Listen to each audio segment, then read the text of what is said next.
नमस्कार।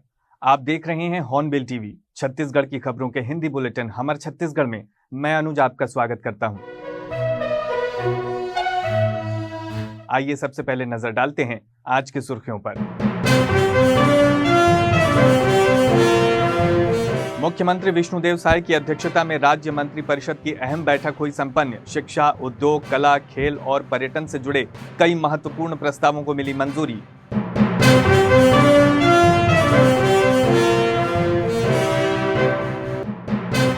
बिलासपुर जिले में बिजली और पानी जैसी मूलभूत सुविधाओं की भारी किल्लत को लेकर कांग्रेस पार्टी ने बुधवार को किया अनोखा आंदोलन। हैंडपंप, मटका और पंखा लेकर विकास भवन का किया घेराव।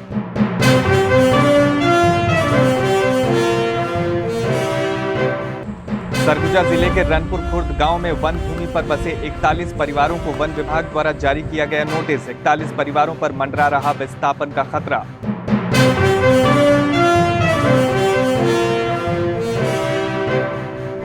मुख्य समाचारों के बाद अब खबरें विस्तार से। मुख्यमंत्री विष्णुदेव साय की अध्यक्षता में राज्य मंत्रिपरिषद की अहम बैठक बुधवार को संपन्न हुई।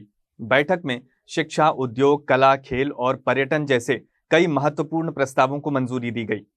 डिप्टी सीएम अरुण साव ने बैठक के बाद पत्रकार वार्ता कर इन फैसलों की जानकारी दी। शिक्षा की गुणवत्ता सुधारने के लिए शिक्षा गुणवत्ता अभियान, कलाकारों को मिलने वाली मासिक पेंशन में वृद्धि, छत्तीसगढ़ औद्योगिक भूमि नियमों में संशोधन, बस्तर और सरगुजा जैसे क्षेत्रों में पर्यटन को बढ़ावा देने, राज्य में लॉजिस्टिक हब विकसित करने और नई लॉजिस्टिक नीति लागू करने आदि विषयों पर कैबिनेट की बैठक में अहम फैसले लिए गए। उप मुख्यमंत्री अरुण साव ने कैबिनेट में लिए गए निर्णयों के बारे में मीडिया को विस्तार से जानकारी दी। अब मुख्यमंत्री शिक्षा गुणवत्ता अभियान का संचालन करेंगे। इसके माध्यम से शिक्षा की गुणवत्ता सुधारने, पालक शिक्षक सहभागिता बढ़ाने और शैक्षणिक उपलब्धियों को उन्नत करने के लिए कई महत्वपूर्ण बिंदुओं पर फोकस किया जाएगा। स्कूल शिक्षा विभाग द्वारा अभियान के संबंध में विस्तृत दिशा निर्देश जारी किया जाएगा।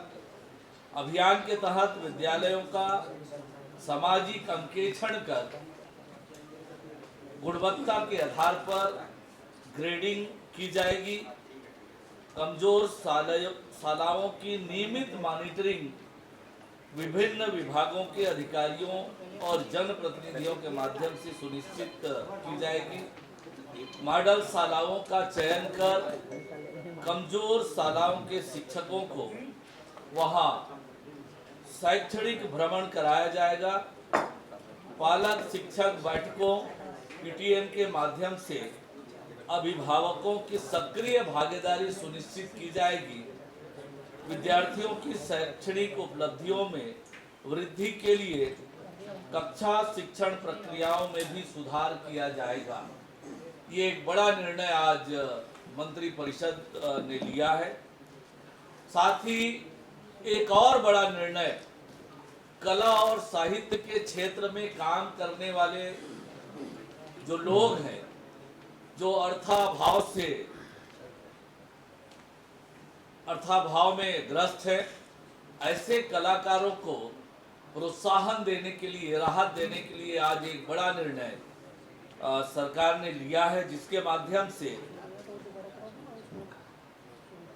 बजट सत्र में की गई घोषणा के अनुपालन में अब कलाकारों को दी जाने वाली मासिक वित्तीय सहायता पेंशन को 2,000 रुपए से बढ़ाकर 5,000 रुपए प्रति माह करने का निर्णय है। इसके लिए संस्कृति विभाग के अंतर्गत संचालित वित्तीय सहायता योजना 1986 में संशोधन के प्रस्ताव का मंत्रिपरिषद द्वारा अनुमोदन किया गया। इससे उन कलाकारों, साहित्यकारों को आर्थिक संबल मिलेगा जो आजीविका के लिए संघर्षरत हैं। यह योजना 1986 में प्रारंभ की गई थी और तब न्यूनतम सहायता राशि 150 रुपये और अधिकतम 600 रुपये निर्धारित थी। बाद में 2007 से बढ़ाकर 1500 रुपये और फिर 2012 में बढ़ाकर 2,000 रुपये किया गया था और 2012 के बाद से कोई वृद्धि नहीं हुई थी और अब इस पर निर्णय। वर्तमान में राज्य में 162 साहित्यकार और कलाकारों को यह पेंशन दी जा रही है। वर्तमान में हर कलाकार को, साहित्यकार को 24,000 रुपये पेंशन मिल रही है, जो संशोधन के बाद अब 60,000 रुपये सालाना हो जाएगी। इससे वार्षिक व्यय 38.88 लाख रुपये से बढ़कर 97.20 लाख रुपये हो जाएगा, जिससे राज्य के बजट पर 58.32 लाख रुपये का अतिरिक्त भार आएगा। पर इससे जो अर्थाभाव से ग्रस्त हमारे साहित्यकार हैं, कलाकार हैं, उनको बड़ी राहत, बड़ा संबल मिलेगा।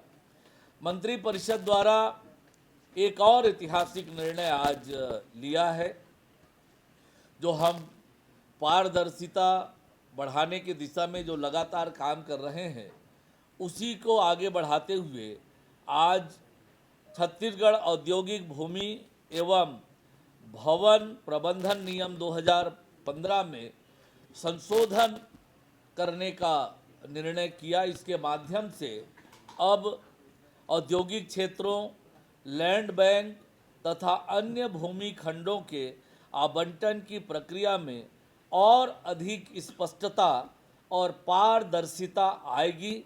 इससे औद्योगिक निवेशकों को भूमि आवंटन की प्रक्रिया को बेहतर ढंग से समझने और उसका लाभ उठाने में सुविधा होगी। एक ऐतिहासिक निर्णय आज मंत्रिपरिषद में लिया गया।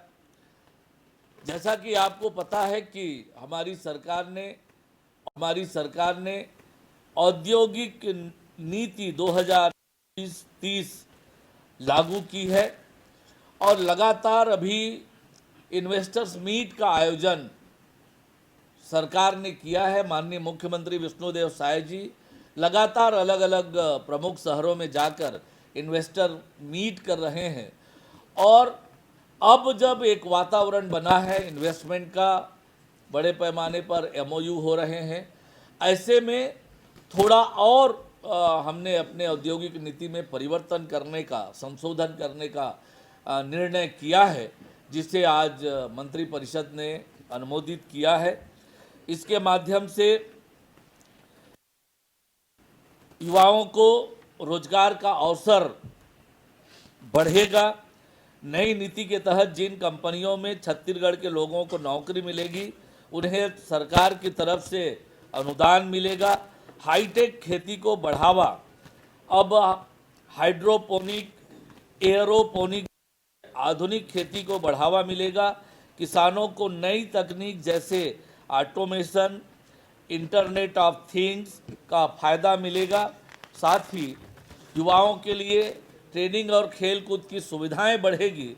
राज्य में खेल अकादमी और निजी प्रशिक्षण केंद्रों को प्रोत्साहन मिलेगा, जिससे युवाओं को बेहतर ट्रेनिंग और करियर के अवसर मिलेंगे। गुणवत्तापूर्ण विश्वविद्यालयों की स्थापना को प्रोत्साहन मिलेगा। ऑटोमोबाइल रिपेयरिंग और सर्विस सेंटर को भी सभी विकास खंड समूहों में मान्य किया जाएगा। पर्यटन और होटल व्यवसाय को इस संशोधन से और बढ़ावा मिलेगा। बस्तर और सरगुजा संभाग में होटल और रिसॉर्ट बनाने के लिए निवेश की न्यूनतम सीमा घटा दी गई है, जिससे इन इलाकों में पर्यटन को बढ़ावा मिलेगा और स्थानीय लोगों को रोजगार मिलेगा। कपड़ा उद्योग को दोगुना प्रोत्साहन देने का संशोधन हमने किया है, जिसके माध्यम से टेक्सटाइल सेक्टर में निवेश करने पर अब 200% तक प्रोत्साहन मिलेगा। इससे सिलाई, कढ़ाई और बुनाई जैसे काम करने वालों को फायदा मिलेगा। लॉजिस्टिक हब बनेगा छत्तीसगढ़। अब राज्य के हर हिस्से में माल ढुलाई और व्यापार को आसान बनाने के लिए नई लॉजिस्टिक नीति लाई जाएगी। इससे व्यापारियों को फायदा होगा और बाजारों तक पहुंच आसान होगी। दिव्यांगजनों को विशेष लाभ होगा। दिव्यांगजनों की परिभाषा को नया रूप दिया गया है ताकि उन्हें ज़्यादा योजनाओं का लाभ मिल सके। ग्लोबल कैपेबिलिटी सेंटर, रक्षा एवं एरोस्पेस सेक्टर को विशेष पैकेज भी मिलेगा। निजी औद्योगिक पार्क के लिए अधोसंरचना अनुदान में बढ़ोतरी तथा प्लग एंड प्ले फैक्ट्री निर्माण को प्रोत्साहन मिलेगा। प्रदेश में ईज ऑफ लिविंग को बढ़ावा देने हेतु न्यूनतम 500 विद्यार्थी क्षमता के कक्षा 1 से 12वीं तक निजी CBSE मान्यता प्राप्त स्कूल एवं मल्टीप्लेक्स युक्त मिनी हॉल से वंचित प्रदेश के नगरीय क्षेत्र एवं नगरीय क्षेत्र से भिन्न विकासखंड मुख्यालय से 10 किलोमीटर की परिधि तक के क्षेत्र में प्रथम 3 इकाई को थ्रस्ट सेक्टर की भांति सम्मिलित किया जाएगा, जिससे उनको विशेष सुविधा मिलेगी और उन क्षेत्रों में भी ये सुविधाएं मिलेगी और वहाँ रोजगार के सृजन होगा और लोगों को अच्छी सुविधा विकासखंड मुख्यालय पर भी मिल पाएगी। बिलासपुर जिले में बिजली और पानी जैसी मूलभूत सुविधाओं की भारी किल्लत को लेकर कांग्रेस पार्टी ने बुधवार को अनोखा आंदोलन किया। कांग्रेस कार्यकर्ता हैंडपंप, मटका और पंखा लेकर सड़कों पर उतरे और विकास भवन का घेराव कर भाजपा सरकार और स्थानीय जनप्रतिनिधियों के खिलाफ जमकर नारेबाजी की। कांग्रेस नेताओं का आरोप है कि पूरे जिले, विशेष रूप से निगम क्षेत्र और आसपास के इलाकों में बिजली पानी की गंभीर समस्या बनी हुई है। कई इलाकों में घंटों तक बिजली गायब रहती है और लोग पीने के पानी के लिए भी तरसते रहते हैं। नगर निगम में बिजली, पानी और सफाई 3 मुद्दों को लेकर के शहर जिला कांग्रेस कमेटी और ग्रामीण जिला कांग्रेस कमेटी ने संयुक्त रूप से आज धरना प्रदर्शन का कार्यक्रम किया है नगर निगम कार्यालय के सामने। बिलासपुर में 70 वार्डों में लगभग 55 से 60 वार्डों में पानी की किल्लत है। बूंद बूंद पानी के लिए लोग तरसने लग गए हैं। साथ ही बिजली रात दिन में तो कई वार्डों में जल रहा है, लेकिन रात में जहां जलना चाहिए वहां पर बिजली नहीं जल रही है। साथ ही बरसात 2 महीने बाद आने वाला है। पूरे नालियों की सफाई की समुचित व्यवस्था, जहां कचरा उठाने की बात है वहां कचरा नहीं उठ रहा है। पूरे बिलासपुर में बिजली, पानी और सफाई, ये तीनों मूलभूत समस्या बनकर रह गई है। इन सब के निराकरण के लिए हम कांग्रेस के लोगों ने आज धरना प्रदर्शन किया। विकास भवन का घेराव करने के बाद कांग्रेस कार्यकर्ता पैदल मार्च करते हुए कलेक्ट्रेट कार्यालय पहुंचे और वहां भी बिजली पानी की समस्याओं को लेकर जमकर प्रदर्शन किया। उन्होंने चेतावनी दी कि अगर समस्याओं का शीघ्र समाधान नहीं किया गया तो आने वाले दिनों में और बड़ा आंदोलन किया जाएगा। ये कांग्रेस पार्टी 5 विधानसभाओं का ये नगर निगम है। यहाँ पर हमारे पूर्व विधायक सियाराम कौशिक जी हैं, विधायक लहरिया जी हैं, पूर्व विधायक रश्मि सिंह जी सहित सारे वरिष्ठ कांग्रेस नेता यहाँ पर नगर निगम प्रशासन जो कि 5 विधानसभा का है उसको लेकर घेराव कर रहे हैं। बिजली, सफाई और विशेषकर पानी की जो आम जनता त्राही त्राही कर रही है उसको लेकर आज नगर निगम का घेराव किया जा रहा है। पंखे से काम चलता था, हैंडपंप से काम चलता था, आज तो हैंडपंप में भी पानी नहीं है, सूख चुका है।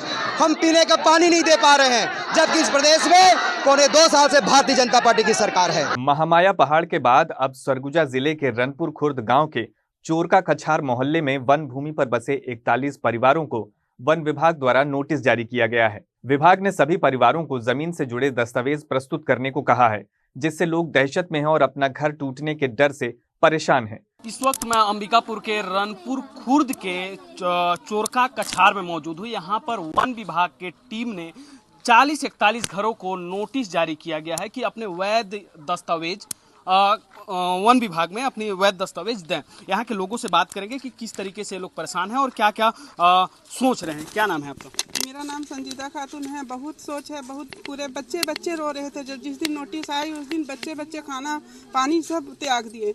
इतना तक कि यहाँ पानी का सुविधा दिया गया, लाइट का सुविधा दिया गया, कॉलोनी का सुविधा दिया गया, शौचालय का दिया गया। सब उस टाइम में जब ऐसा था तो नहीं देना चाहिए था कि ऐसा जब कर देंगे तो देना ही नहीं चाहिए था। उनका क्या कहना है? अवैध है इस टाइप से कुछ कहना है क्या? अवैध तो ये देखिए ना कितने परेशान हैं देख करके। तो आप देख रहे कि बच्चे जो साल भर का भी बच्चा है, 6 महीना का भी है, 2 महीना का भी है, लेके सब कहाँ आते जाएंगे हैं? और तो कहीं घर नहीं है, कहीं द्वार नहीं है। सब कोई सिलाई कर रहा है, कोई टोटो चला रहा है, कोई मजदूर कर रहा है। यही सब कर करके कहाँ जाएगा सब बताइए? अगर इतना आपका क्या नाम है? मेरा नाम अलीमा खातून है। अच्छा, आपका भी घर है? मेरा भी घर है सर। हम लोग 25 साल से रह रहे हैं सर। हम लोग बहुत परेशान हैं। नोटिस मिला है उस दिन से। हम लोग के पास छोटा छोटा बच्चा है। हम लोग के कहीं सुविधा नहीं है। हम लोग कहाँ जाएंगे? इस तरीके से देख सकते हैं, एक बहन है जिनकी दर्द झलक रही है। आपका क्या नाम है? अलीमा खातून। किस तरीके से आप लोग परेशान हैं, क्या कुछ कहेंगे? हम लोग इतना परेशान है कि कोई बता ही नहीं सकता। हम लोग को नोटिस मिला उस दिन से हम लोग बाले बच्चे सब परेशान हैं। पहले जब ऐसा ही था तो हम लोग जिस समय बना रहे थे उस समय कुछ रोक लगना चाहिए था। अभी से हम लोग को सब कुछ मिला। यहाँ प्रधानमंत्री अटल आवास मिला, शौचालय मिला, लाइट मिला। उसके बाद भी अब कह रहे हैं कि आप लोग को यहाँ से खाली करना होगा। नोटिस आया ये सब करने के लिए। अवैध तरीका का है तो हम लोग कहाँ से क्या कागजात लाए? ज़मीन से संबंधित कागज मांग रहे हैं। ये देख सकते हैं, पहले सरकार कहें या प्रशासन कहें, पहले उनको अटल आवास देती है, रहने के लिए घर देती है, पानी देती है, बिजली देती है, समस्त सुविधाएं देती है बसने के लिए। सरकार जितनी योजनाएं रहती हैं उन योजनाओं को लाभ देती है और लास्ट में उसी में नोटिस के वैध दस्तावेज मांगती है। क्या ये घर बनाने से पहले या फिर उन सुविधाओं को देने से पहले वैध दस्तावेज क्यों नहीं मांगी जाती? Awadhesh Jaiswal, Hornbill TV, Ambikapur. वन विभाग की इस कार्रवाई के बाद भाजपा नेता आलोक दुबे ने पूरे मामले में गड़बड़ी के आरोप लगाए हैं। उन्होंने आरोप लगाया कि विशेष वर्ग के भूमाफिया पिछले कई वर्षों से रिजर्व फॉरेस्ट की जमीन को स्टाम्प पेपर पर करोड़ों रुपए में बेचते आ रहे हैं। अंबिकापुर नगर निगम क्षेत्र से लगे संरक्षित वन क्षेत्र क्रमांक 2581 का रनपुर ग्राम पंचायत का वन संरक्षित क्षेत्र है, जहां कांग्रेस के शासनकाल में जमीन माफिया जो एक वर्ग विशेष के हैं, इन लोगों ने संरक्षित वन क्षेत्र में सागौन के प्लांटेशन को पूरा काट कर और फॉरेस्ट की जमीन को चूना छीट के 5 डिसमिल 60 डिसमिल ऐसा करके करीब करीब 52 परिवारों को 100 रुपए के स्टाम्प पर बेच दिया है। जब ग्रामीणों ने मुझसे शिकायत की, कुछ लोगों ने स्टाम्प ला कर दिया, तो मैंने इसकी लिखित शिकायत सप्रमाण कलेक्टर सरगुजा, वन मंडलाधिकारी सरगुजा, चूंकि स्टाम्प में जमीन बेचने का मामला था तो आईजी सरगुजा, एसपी सरगुजा को की है। इन लोगों के द्वारा पूरी प्रक्रिया की जांच कराई जा रही है। सरगुजा के सीसीएफ और डीएफओ के बंगले से 1 किलोमीटर दूर ये पूरा मामला होता है। पूरी अवैध प्लॉटिंग होके वन विभाग की जमीन बेची जाती है। तो जो वन विभाग का नीचे का अमला है, जिसमें बीट गार्ड फॉरेस्ट के रेंजर, डिप्टी रेंजर, एसडीओ, ये सब लोग मोटी रकम लेकर इस मामले को उच्च अधिकारियों को अवगत ही नहीं करा। नतीजा ये हुआ कि आज वहां 52-55 घर संरक्षित वन क्षेत्र में निर्मित हो गए हैं और अभी वन विभाग ने जब नोटिस दिया है तो इन लोगों में हड़कंप मचा है। मैं तो मांग करूंगा कि सरगुजा में अगर वनों को बचाना है तो ऐसे तत्व जो स्टाम्प पे जमीनों को बेचे हैं, इनकी जांच करा के इनके ऊपर तत्काल आपराधिक प्रकरण दर्ज किया जाए। महारानी अहिल्याबाई होलकर की 300वीं जयंती के अवसर पर भारतीय जनता पार्टी द्वारा राजधानी रायपुर स्थित एकात्म परिसर में प्रांतीय कार्यशाला का आयोजन किया गया। इस अवसर पर राष्ट्रीय मंत्री सुषमा सिंह, प्रदेश अध्यक्ष किरण देव, संगठन महामंत्री पवन साय सहित भाजपा के कई वरिष्ठ पदाधिकारी मौजूद रहे। इस विशेष कार्यशाला का उद्देश्य अहिल्याबाई होलकर के अद्वितीय योगदान को जन जन तक पहुंचाना था। अहिल्याबाई का जो योगदान समाज को रहा है, देश को रहा है, एक कुशल शासक के रूप में, कुशल प्रशासक के रूप में, अहिल्याबाई एक अत्यंत साधारण घर में पैदा हुई, लेकिन वो असाधारण प्रतिभा की धनी थी। भारतीय जनता पार्टी ने उनके अहिल्याबाई होलकर के प्रेरणादायी जीवन को समाज के सम्मुख ले जाने का फैसला किया है। उनके सुशासन की विरासत को प्रचारित करना, जन जन तक ले जाना, धार्मिक एवं सांस्कृतिक उत्थान के लिए उनके द्वारा किए गए कार्यों को समाज के सामने में लाना, यह अहिल्याबाई के जितने भी उस समय के काम थे, उन्होंने शासन को सुशासन के रूप में तब्दील किया था। एक जनप्रतिनिधि को कैसा काम जनता के बीच में करना चाहिए, शासन भी उन्होंने चलाया, आम आदमी की सेवा की, गरीब आदमियों तक अपने सुशासन को पहुंचाने का प्रयास किया।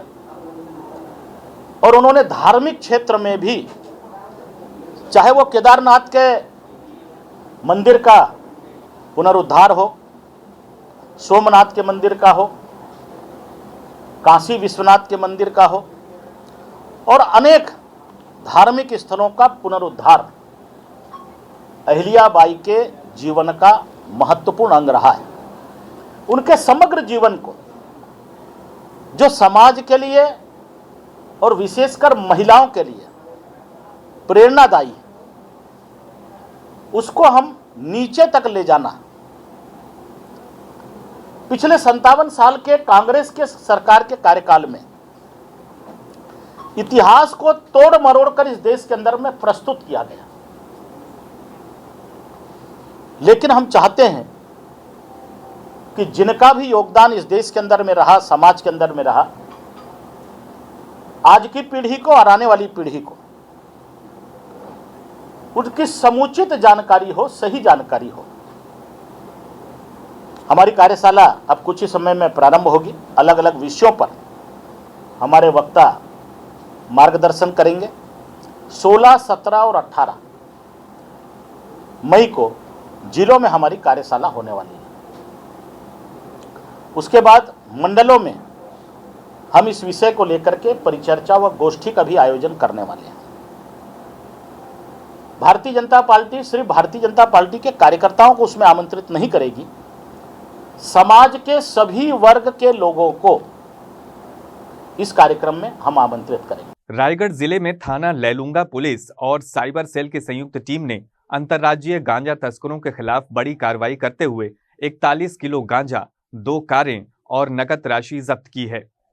जानकारी के अनुसार इस कार्रवाई में पुलिस ने एक आरोपी पुरंदर यादव को गिरफ्तार किया है, जबकि उसके 3 साथी मौके से फरार हो गए।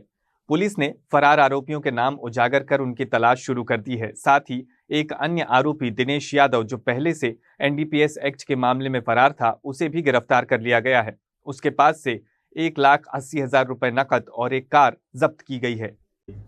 जी, बस मैं बताना चाहूँगा कि थाना लैलूंगा और साइबर सेल टीम रायगढ़ के द्वारा संयुक्त कार्रवाई करते हुए गांजा तस्करों पर कार्रवाई की गई है, जिस पर से मौके पर से 2 कार जब्त की गई है और एक आरोपी पकड़ा गया है, पुरंदर यादव, और साथ ही 3 आरोपी फरार हैं। उनके नाम इस अपराध में उजागर किए गए हैं।